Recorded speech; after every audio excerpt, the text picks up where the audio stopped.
इस दिन दफ्तर में अचानक कुछ ऐसा हुआ कि रमीज के पांव के नीचे से जैसे जमीन निकल गई।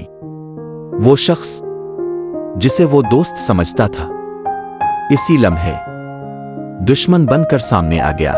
हम आपको खुश आमदीद कहते हैं उनसो और ख्वाब 2026 में। यहां हम सुनाते हैं वो कहानियां जो सच, सब्र और हौसले से जन्म लेती है।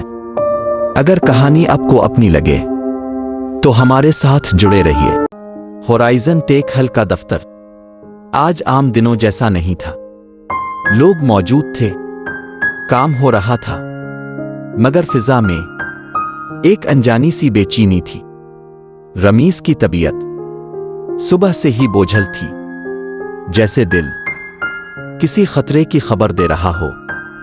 दोपहर के करीब रमीज एक फाइल लेने कॉन्फ्रेंस रूम के करीब से गुजरा। दरवाजा पूरा बंद नहीं था। अंदर से दो आवाजें आ रही थीं। सलमान और फहद इकट्ठे बैठे थे।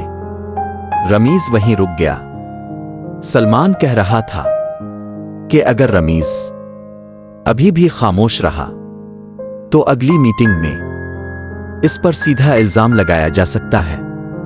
फहद ने जवाब दिया कि सबूत आहिस्ता आहिस्ता इसके खिलाफ बन रहे हैं। यह सुनकर रमीज के हाथ कांप गए। ये शक नहीं था, यह हकीकत थी। अंदरूनी टूट फूट रमीज पीछे हिट आया। सांस तेज हो चुकी थी। दिल में सिर्फ एक सवाल था, क्या मैं वाकई इन दोनों को दोस्त समझता रहा? इस लम्हे इसे समझ आ गया कि खेल बहुत आगे बढ़ चुका है। रमीज ने फैसला किया कि आज वो किसी के पास नहीं जाएगा। ना बास, ना शिकायत, ना सफाई। आज सिर्फ सच की तलाश होगी। दफ्तर में अकेला सफर। दफ्तर आहिस्ता आहिस्ता खाली होने लगा, मगर रमीज नहीं निकला। इसने पुराने ईमेल्स, श्रेड फोल्डर्स और सिस्टम लागज खोले। हर फाइल एक सवाल बन चुकी थी। रात के करीब एक पुराना रिकॉर्ड सामने आया। एक ऐसा लाग जिसमें वाज़ेह था कि कुछ फाइलें रमीज के अकाउंट से नहीं बल्कि किसी और से बदली गई थीं।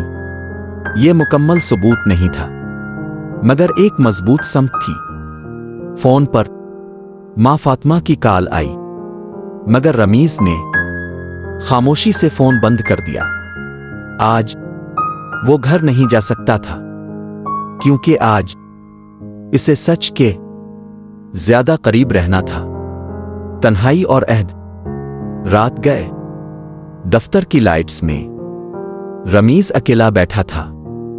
इसने खुद से कहा, अब पीछे हटना मुमकिन नहीं। आ तो सच जीतेगा, आ सब कुछ खत्म हो जाएगा। अब सवाल यह है, क्या सलमान और फहद समझ जाएंगे कि रमीज सब सुन चुका है?